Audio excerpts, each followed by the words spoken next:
Assalamualaikum warahmatullahi wabarakatuh. Perkenalkan, nama saya Muhammad Raffi Andara dengan NIM B1021221063. Di sini saya akan mengutarakan kesetujuan saya dalam bagian ABC analisis.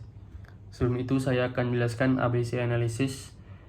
ABC analisis merupakan metode yang digunakan untuk mengelompokkan persediaan berdasarkan nilai ekonomi dan risiko.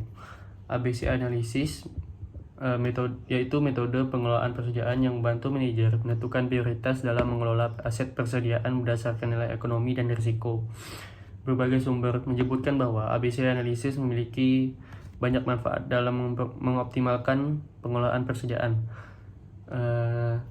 termasuk mengurangi biaya persediaan yang tidak efektif, memperbaiki kualitas produk dan layanan, mengurangi risiko kekurangan persediaan, mempercepat proses produksi, memperbaiki kualitas pengelolaan persediaan, mempercepat pengiriman barang, memperbaiki kualitas pengelolaan persediaan, memperbaiki kualitas pengelolaan persediaan.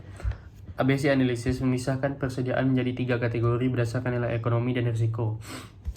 Untuk yang pertama yaitu kelas A, persediaan yang memiliki nilai ekonomi tinggi dan risiko tinggi. Kelas B, persediaan yang memiliki nilai ekonomi tinggi tapi risiko rendah. Untuk yang ketiga yaitu kelas C, persediaan yang memiliki nilai ekonomi rendah dan risiko rendah.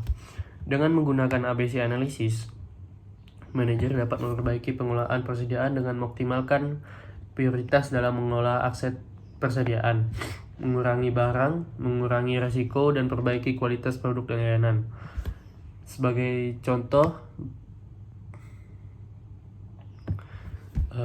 kelas A juga bisa dibedakan dengan jenis barang dalam jumlah unit dengan kisaran persentase 15-20% dari total seluruh barang. Namun kelas ini merepresentasikan 75% sampai hingga 80% dari total nilai investasi. Kelas ini pun membutuhkan kontrol barang yang tinggi.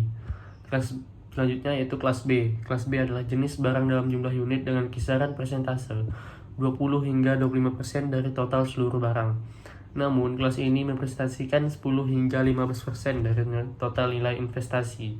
Kelas ini pun membutuhkan kontrol barang yang sedang. Untuk selanjutnya di kelas 3 yaitu kelas C. Kelas C merupakan jenis barang dalam jumlah unit dengan kisaran persentase 60 hingga 65% dari total seluruh barang. Namun kelas ini merepresentasikan 5 hingga 10% dari total investasi. Kelas ini pun membutuhkan kontrol barang yang rendah.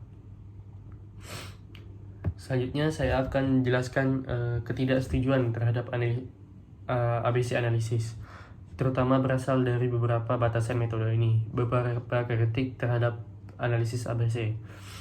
Yang pertama yaitu satu dimensi. Analisis ABC hanya menggunakan satu kategori atau kriteria sebagai dasar pengambilan keputusan yang dapat membuat analisis lebih terbatas. Yang kedua yaitu value blindness.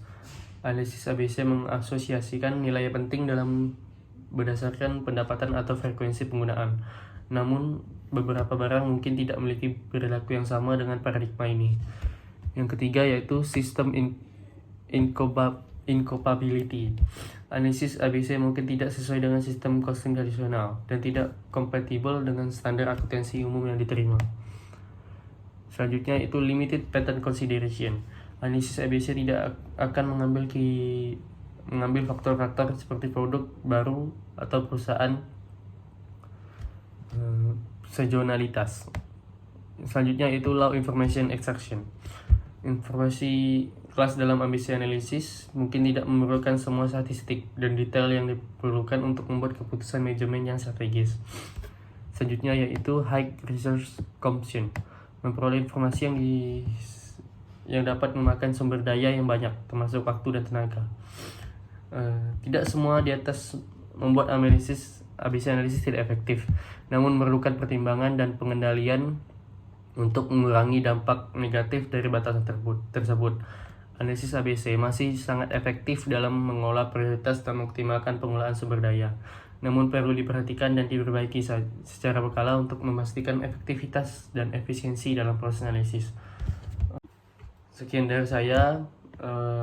Wassalamualaikum warahmatullahi wabarakatuh.